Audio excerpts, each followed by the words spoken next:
Hello students, आज के इस वीडियो में आप क्लास 8 साइंस का सेकंड चैप्टर ऑलरेडी हमने जो स्टार्ट किया है उसका नाम है हेल्थ एंड डिसीजेज। तो इस चैप्टर में हमने ऑलरेडी कुछ इन्फेक्शियस डिसीजेज डिस्कस किए हैं एंड इस वीडियो में हम देखने वाले हैं cholera, typhoid and malaria. In diseases के बारे में हम डिस्कस करेंगे। तो स्टार्ट करते हैं कॉलेरा से। तो स्टूडेंट, हम स्टार्ट करते हैं इन्फेक्शियस डिसीज कॉलेरा से। तो कॉलेरा ये जो डिसीज है ये होता है, इसमें जो पॉजिटिव एजेंट है, पैथोजन है, उसका नाम है वाइब्रियो कॉलरी। पैथोजन क्या है? Vibrio cholerae. And mode of transfer, यानी किससे वो ट्रांसफर होता है? तो वो होता है कंटेमिनेटेड फूड एंड वाटर। तो कंटेमिनेटेड फूड एंड वाटर यानी बाहर का पानी या हम बाहर का फूड खाते हैं तो कॉलेरा फैलता है। कंटेमिनेटेड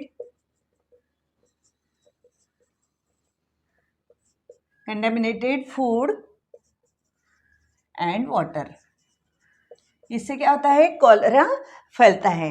एंड मोड ऑफ, ये हो गया मोड ऑफ ट्रांसफर, यानी किससे फैलता है? Contaminated food and contaminated water. और इसके सिम्टम्स क्या हो सकते हैं स्टूडेंट? सिम्टम्स यानी हमें कौन से लक्षण पता चलते हैं कि जिससे कॉलेरा हुआ है? तो उसमें आएगा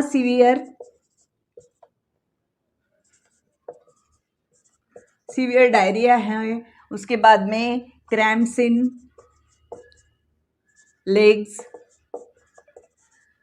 उसके बाद में आपको वोमिटिंग जैसा फील होगा।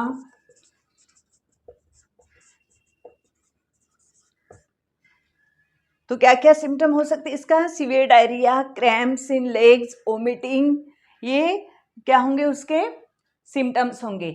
अगर कॉलेरा यानी contaminated food and contaminated water, ये क्या हो गया? इसका मोड ऑफ ट्रांसफर। तो इससे फैलता है। सिम्टम में आपने देखे कि डायरिया है, वोमिटिंग, क्रैम्प्स इन लेग्स, टायर्डनेस फील होता है। अगर कॉलेरा न हो, इसलिए हमें क्या करना पड़ेगा? प्रिवेंशन क्या है इसके लिए? ट्रीटमेंट क्या कर सकते हैं हम इसके लिए? We should use always boiled water and avoid open place food. तो हमें हमेशा बॉइल्ड वाटर पीना चाहिए। जो ओपन प्लेस फूड है उसे नहीं खाना चाहिए। उसके बाद में और क्या आप कर सकते हैं कॉलेरा के लिए? और प्रॉपर वैक्सीनेशन से भी कॉलेरा टोटली क्या होता है? ठीक होता है। यानी इतना भी ये डिसीज सीरियस नहीं, इजीली कवर हो सकता है। तो प्रिवेंशन में आप ये बता सकते हैं कि अवॉइड करना चाहिए हमें बाहर का फूड, पानी। तो स्टूडेंट, सेकंड इन्फेक्शियस जो डिसीज है उसका नाम है टाइफाइड। तो टाइफाइड किससे होता है? पैथोजन क्या है इसमें? साल्मोनेला टाइफी, ये इसमें क्या है? पैथोजन है, यानी ये कॉजेटिव एजेंट है, उससे टाइफाइड होता है। तो इसके लिए किससे फैलता है? मोड ऑफ इन्फेक्शन क्या होगा इसका? मोड ऑफ इन्फेक्शन स्प्रेड किससे होता है? ये स्प्रेड होता है again contaminated food and water, बाहर का खाना, खराब वाला contaminated food and contaminated water, इससे तक टाइफाइड क्या होता है? स्प्रेड होता है। यानी बाहर का जो क्लीन नहीं रहता है तो वो खाने से टाइफाइड हो सकता है। तो इसके सिम्टम्स क्या हो सकते हैं? सिम्टम में क्या बोल सकते हैं हम लोग? सिम्टम्स में देखिए स्टूडेंट्स, हेडेक यानी सर दुखना, उसके बाद में हाई फीवर रहता है 104 डिग्री सेंटीग्रेड सेल्सियस तक। उसके बाद में हेडेक है, high fever, rashes on stomach, पूरे बॉडी में क्या आता है? रैशेस आता है। उसके बाद में डिसेंट्री। तो ये सब क्या है? सिम्टम्स है जिससे आप पहचान सकते हैं कि टाइफाइड हुआ है। उसके बाद में अगर आपको प्रिवेंशन और ट्रीटमेंट में लिखना है टाइफाइड के, तो उसके लिए सबसे पहले आपको बॉइल्ड वाटर पीना पड़ेगा, ताज़ा फूड खाना पड़ेगा, और उसके बाद में लास्ट में वैक्सीनेशन भी है और डिस्पोजल ऑफ सेवेज। तो ये सब करने से क्या होगा, टाइफाइड क्योर हो जाएगा। तो बहुत ही इजी है स्टूडेंट, इन्फेक्शियस डिसीज में टाइफाइड और कॉलरा जो होते हैं contaminated food and contaminated water से। तो अब हम देखेंगे थर्ड इन्फेक्शियस डिसीज जिसका नाम है मलेरिया। तो स्टूडेंट नेक्स्ट इन्फेक्शियस डिसीज है मलेरिया। मलेरिया जो होता है वो पैथोजन उसमें कौन होता है, पैरासाइट प्लाज्मोडियम।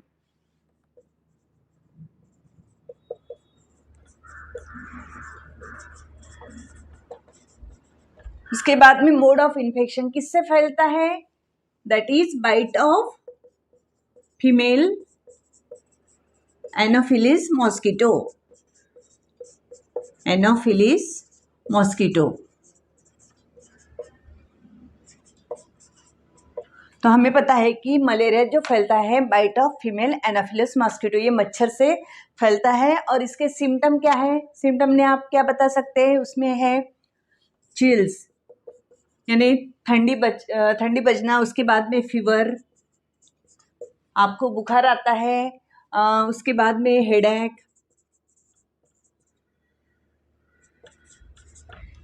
उसके बाद में और क्या हो सकता है, क्या होता है मलेरिया में, पूरी बॉडी पेन करती है, pain in body, nausea,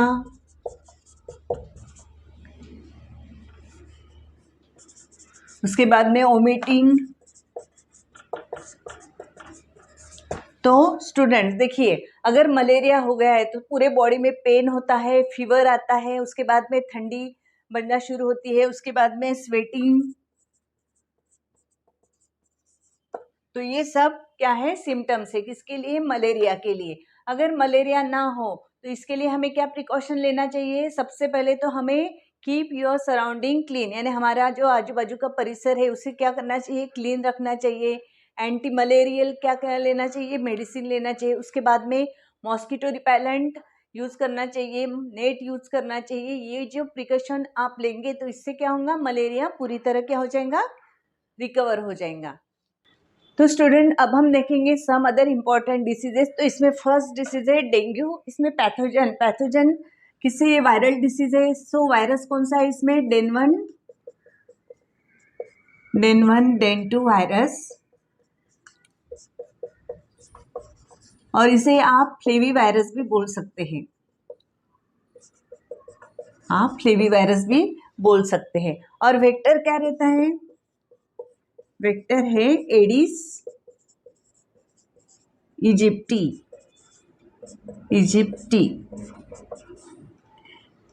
Aedes इजिप्टी। तो ये जो मोड ऑफ इन्फेक्शन यानी डेंगू क्या है, सबसे पहले वायरल डिसीज है, ये होता है डेन 1 डेन 2, यानी उसे हम फ्लेवी वायरस भी बोल सकते हैं। उसके बाद में वेक्टर है एडिस इजिप्टी। तो स्टूडेंट सिम्टम क्या हो सकते हैं डेंगू के, डेंगू के बारे में आपने सुना ही होगा। तो सिम्टम्स में आप लिख सकते हैं, उसमें फीवर, एक्यूट फीवर रहता है यानी हल्का सा फीवर रहता है। उसके बाद में हेडेक रहता है। उसके बाद में पेन इन आई सॉकेट,